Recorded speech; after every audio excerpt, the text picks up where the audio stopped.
నమస్తే RTV news కి స్వాగతం। మీ సమస్య పరిష్కారమే మా లక్ష్యం। మీ సమస్యలను వాట్సాప్ చేయండి చాలు 9492726238। మా వార్తలు మీకు నచ్చినట్లయితే లైక్ చేయండి, షేర్ చేయండి, సబ్స్క్రైబ్ చేయడం మాత్రం మర్చిపోకండి।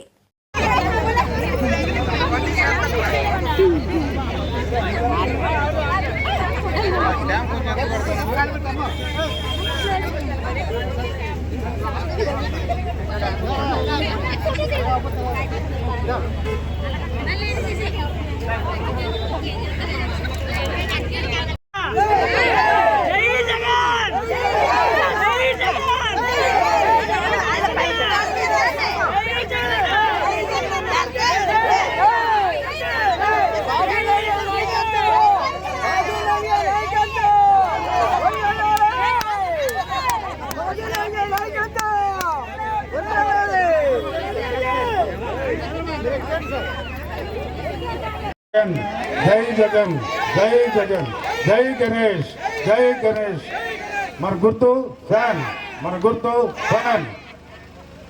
माట్లాడతారా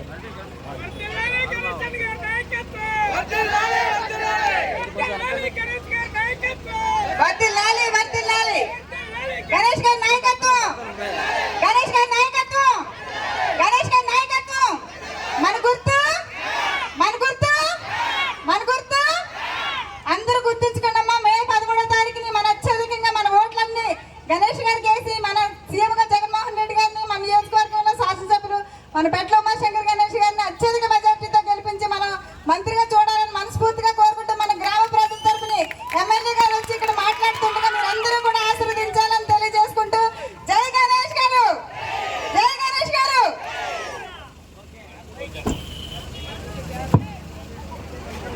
జై జగన్, జై జగన్ అన్న। ట్రాఫిక్ అంతా జామ్ అయింది। ఒకే ఒక 5 నిమిషాలు పెద్దలు భాస్కర్ నాయుడు గారికి, సర్పంచ్ గారికి, ఎంపీటీసీలకు, గిరిబాబు గారికి, ఇంకా పెద్దలు ఎంపీటీసీలు అందరూ ఉన్నారు, పార్టీ పెద్దలకు, పార్టీ నాయకులకు, ముఖ్యంగా మహిళలందరూ కూడా చేతులెత్తి నమస్కారం తెలుపుకుంటున్నాను। మరి మీ అందరికీ తెలుసు రేపు 13వ తారీఖున ఎన్నికలు జరగబోతున్నాయి। మరి మీ అందరి తాలూకు ఆశీర్వాదాలు అందించాలని చెప్పి మళ్ళీ కోరడానికి రావడం జరిగిందమ్మా। అయితే ఒక్కసారి మనందరూ కూడా ఆలోచన చేయాలి। 2014 ఎన్నికల్లో చంద్రబాబు ఏ విధంగా పరిపాలన చేశారు, 2019 నుంచి ఇప్పటి వరకు కూడా జగనన్న ఏ విధంగా పరిపాలన చేశారు ఒకసారి అందరూ కూడా గుర్తు చేస్తాను నేను అందరుగా। ఆనాడు ఒకసారి 2014 ఎన్నికల్లో చంద్రబాబు ఏమన్నారంటే మీరందరూ కూడా గెలిపించండి, నేను ముఖ్యమంత్రి అవుతాను, ముఖ్యమంత్రి అయిన తర్వాత రుణాలన్నీ కూడా, వ్యవసాయ రుణాలన్నీ కూడా మాఫీ చేస్తానంటే పాపం చాలా మంది రైతులందరూ కూడా చంద్రబాబు ముఖ్యమంత్రి అయితే మన రుణాలన్నీ కూడా లక్షల రూపాయలు ఇచ్చిన రుణాలన్నీ కూడా మాఫీ అవుతాయని చెప్పి చాలా మంది ఓట్లేసి గెలిపించారు। తీరా గెలిచిన తర్వాత మాట మార్చాడు చంద్రబాబు। ఏమన్నాడంటే వ్యవసాయ రుణాలు కాదు పంట రుణాలు అన్నాడు। తర్వాత ఇంట్లో 3-4 తీసుకుంటే ఇవ్వను, ఒకరికే ఇస్తా అన్నాడు। ఆ ఒక్కరికి కూడా 2 లక్షలు 3 లక్షలు అప్పు ఉంటే నేను తీర్చను, 1,50,000 ఇస్తా అన్నాడు। ఆ 1,50,000 కూడా ఒకసారి ఇవ్వను 5 దఫాలకు ఇస్తా అని చెప్పి లేనిపోయిన ఆంక్షలు పెట్టాడు। ఇవన్నీ కూడా ఎన్నికల ముందు చెప్పలేదు, ఎన్నికలైన తర్వాత మాట మార్చి రైతులు మోసం చేసిన సంగతి ఒకసారి మీ అందరూ కూడా గుర్తు చేయడం జరుగుతుంది। అలాగే డోక్రా చెల్లెలు ఉన్నారు ఇక్కడ అందరూ కూడా, ఆ మీతో కూడా అదే అన్నాడు 2014 ఎన్నికల్లో 2014 ఎన్నికల్లో ముఖ్యమంత్రి అయినట్టునే బేషరతుగా డోక్రా రుణాలన్నీ కూడా మాఫీ చేస్తారంటే బాబు చాలా మంది డోక్రా అక్క చెల్లెలు ఓట్లేసి గెలిపించారు। తీరా అధికారంలోకి వచ్చిన తర్వాత మాట మార్చారు, తర్వాత 10,000 అన్నారు, 10,000 కూడా 3,000, 4,000 అని చెప్పి మీకు ఇచ్చిన మాట తప్పారా లేదని చెప్పి సందర్భంగా మీ అందరూ కూడా అడుగుతున్నాం। అందుకని ఈరోజు చూస్తున్నాం మనందరూ కూడా ఒక్కసారి మీ అందరికీ తెలుసు నాడు తెలుగుదేశం ప్రభుత్వ హయాంలో డోక్రా అక్క చెల్లెలు అందరూ కూడా సెల్ ఫోన్లు ఇస్తా అన్నాడు। అమ్మా మీ ఊర్లో ఎవరైనా సెల్ ఫోన్ తీసుకున్నారా? ఎవరికైనా ఇచ్చారా డోక్రా అక్క చెల్లెలకి? లేదు। ఇంటికో ఉద్యోగం ఇస్తున్నాడు చంద్రబాబు నాయుడు, ఎంతమందికి వచ్చే ఉద్యోగాలు లేవు। ఉద్యోగం లేకపోతే 2,000 రూపాయలు ఇస్తాను, 5 సంవత్సరాలకి 1,20,000 ఇస్తాడు। ఎంతమందికి ఇచ్చారు మీకు? ఎవరికి ఇవ్వలేదు। నిరుద్యోగ వృత్తి ఇస్తే ఇవ్వలేదు, ఉద్యోగం ఇవ్వలేదు। ఆడబిడ్డ పుడితే 30,000 ఇస్తాడు చంద్రబాబు నాయుడు। మరి 2014 నుంచి 19 వరకు కూడా చాలా మంది ఆడబిడ్డలు పుట్టే ఉంటారు, ఎంతమందికి ఇచ్చాడు అని చెప్పి అడుగుతున్నాను। లేదు। అంటే ఈ విధంగా మోసపూరిత వాగ్దానాలతో సుమారుగా 600 హామీలు ఇచ్చి మరి మోసం చేసిన చరిత్ర చంద్రబాబు నాయుడు। కానీ గౌరవ ముఖ్యమంత్రి గారు ఒకే ఒక మాట చెప్పారు ఎన్నికల ముందు, కేవలం 2 పేజీల మేనిఫెస్టోతో ఈ రోజు 5 సంవత్సరాల కాలంలో 99% మరి పథకాలన్నీ కూడా ఇచ్చారన్న సంగతి మీ అందరికీ తెలుసు। మరి 5 సంవత్సరాల కాలంలో ఎక్కడ మన పార్టీలు చూడలేదు, రాజకీయాలు చూడలేదు, అర్హులైతే చాలు, అర్హులైన ప్రతి ఒక్కరికి కూడా ఇవ్వడం జరిగింది। ఒకే ఒక విషయం చెప్పాలి అందరూ కూడా, జగనన్న ముఖ్యమంత్రి ఏంటంటే సచివాలయ వ్యవస్థ పెట్టడం జరిగింది. ప్రతి గ్రామంలో కూడా సచివాలయం ఏర్పాటు చేశారు. మీ గ్రామంలోనే 2 సచివాలయాలు. గతంలో అయితే మీరందరూ కూడా ఇక్కడి నుంచి ఎక్కడికి వెళ్ళారు, మన గొలుగుంట వెళ్ళేవారు, ఎంఆర్ఓ చుట్టూ తిరిగే పరిస్థితి. కానీ ఈ రోజు మీ గ్రామంలోనే సచివాలయాన్ని ఏర్పాటు చేయడమే కాకుండా 10 మంది ప్రభుత్వ ఉద్యోగులు ఇక్కడే వేసి మనకు సేవ చేసే అవకాశాన్ని కల్పించారు గౌరవ ముఖ్యమంత్రి గారు. అంటే ప్రజల వద్దకే పాలన తీసుకెళ్లాలనే ఉద్దేశంతో గుర్తు చేస్తున్నాం. అలాగే వాలంటీర్ వ్యవస్థ తీసుకొచ్చారు. ప్రతి 50 ఏళ్ళకి వాలంటీర్ తీసుకొచ్చి ప్రతి ఇంటికి వెళ్ళి వాళ్ళు ఏ పార్టీ అని కూడా అడగలేదు. వాళ్ళు ఏ పార్టీ మనకు అనవసరం, వాళ్ళు అర్హులైతే చాలు, అర్హులైన ప్రతి ఒక్కరికి కూడా ఇవ్వాలనే ఉద్దేశం మీద గౌరవ ముఖ్యమంత్రి గారు ప్రతి ఒక్కరు కూడా సంక్షేమ పథకాలు నేరుగా మీ అకౌంట్లో వేసిన సంగతి మీ అందరూ చూస్తున్నాం. ఇదే గ్రామంలో కొన్ని లక్షల రూపాయలు మీ అందరూ కూడా వచ్చాయి. ఒక్క రూపాయిన అవినీతి జరిగిందా అని చెప్పి అడుగుతున్నాను. ఒక్క పైసా సరే ఎవరికైనా లంచాలు ఇచ్చారని అడుగుతున్నాను. ఏ అవినీతి లంచాలు లేకుండా గౌరవ ముఖ్యమంత్రి గారు ఎన్ని లక్షల రూపాయలు ఇచ్చిన సంగతి మీ అందరూ చూశారు. ఈరోజు చూస్తున్నాం వాలంటీర్ వ్యవస్థ ఎంత గొప్పదో మీ అందరూ తెలుసు. ఆనాడు కరోనా టైంలో కూడా తమ ప్రాణాలు సైతం లెక్క చేయకుండా మరి ఆ రోజు గౌరవ ముఖ్యమంత్రి గారు చెప్పిన వెంటనే ఎన్నో సేవ చేసిన కార్యక్రమం అందరూ కూడా గుర్తించుకోవాలి. అందుకనే ముఖ్యమంత్రి గారు మొన్నే చెప్పారు, రేపు జరగబోయే ఎన్నికల్లో మీ అందరి తాలూకు ఆశీస్సులతో ముఖ్యమంత్రి అయిన వెంటనే మొదటి సంతకం వాలంటీర్ వ్యవస్థ మీద పెట్టి మీ అందరూ కూడా సేవ చేస్తారనే సంగతి మీ అందరూ కూడా మొన్ననే చెప్పడం జరిగింది. ఇదే కాదు, ఎన్నో సంక్షేమ పథకాలు, జగనన్న అమ్మఒడి పథకం. ఈ రోజు మనందరం కూడా పిల్లలందరూ కూడా చాలా మంది చదువుకుంటున్నారు. మన పిల్లలు బాగా చదువుకోవాలి, మన పిల్లలు బాగా చదవాలంటే బడికి వెళ్ళాలి, బడికి వెళ్ళాలంటే తల్లికి పంపించాలి. కనుక తల్లికి 15,000 రూపాయలు ఒక సంవత్సరానికి ఇవ్వడం జరిగింది. 2వ ఏడాది నుంచి 13,000 ఇస్తూ 2,000 రూపాయలు అక్కడ స్కూల్ డెవలప్మెంట్ కూడా ఇచ్చారు.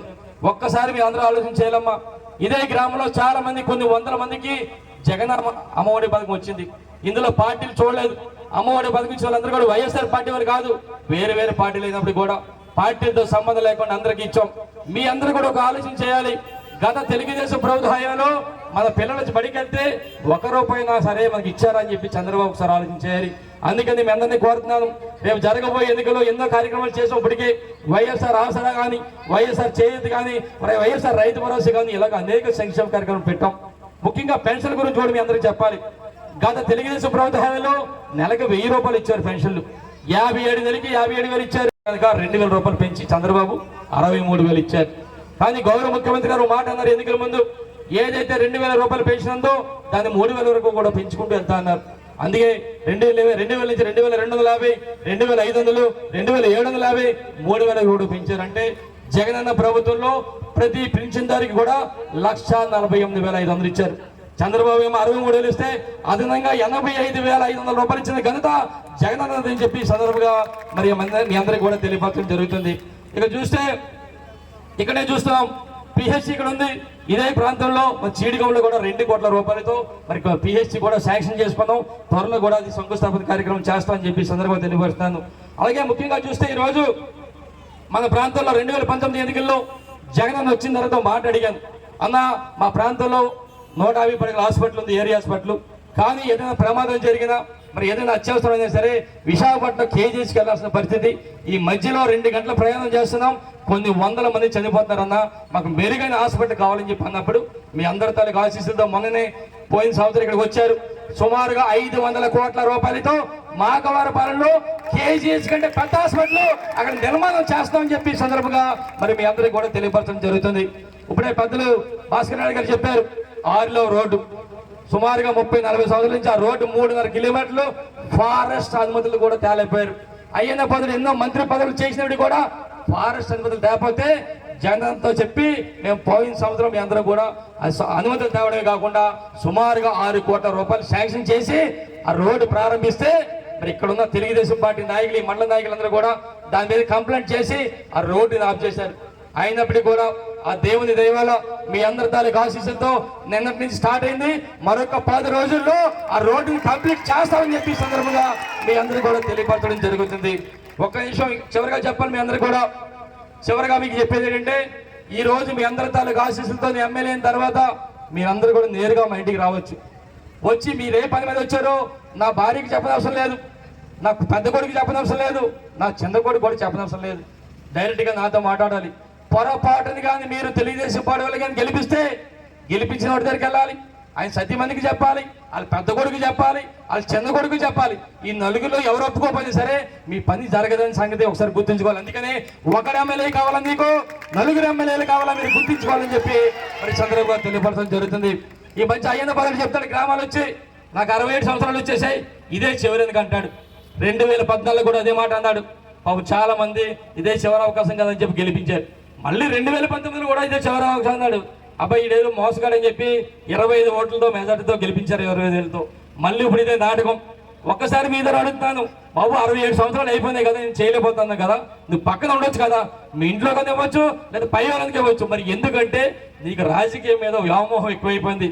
పొరపాటుని కానీ మీరందరూ కూడా గెలిపిస్తే ఏదైతే అయిన పాత్రలో రౌడీజం చేస్తాడో మీ అందరూ తెలుసు, అంతకంటే 100 రెట్లు ఎక్కువ ఆయన పెద్ద కొడుకు